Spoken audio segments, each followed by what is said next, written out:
ఏడిస్తే ఏడిసానంటారు, నవ్వితే నవ్వానంటారు. ఏంది పిచ్చి గొడవలన్నీ? బాధ రాదా మనిషి అన్నాక?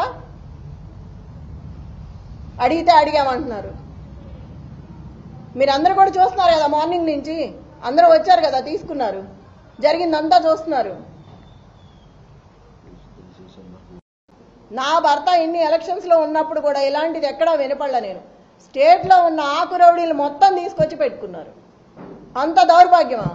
అంత భయం ఎందుకు? అంత భయపెట్టాల్సిన అవసరం ఏముంది? దయచేసి మళ్ళీ చెప్తున్నా, ఓటు హక్కు వినియోగించుకోండి. బయటకు వచ్చి ఇట్లాగే ఉంటే మళ్ళీ రేపు ఈ గోండారాజ్యమే ఉంటుంది.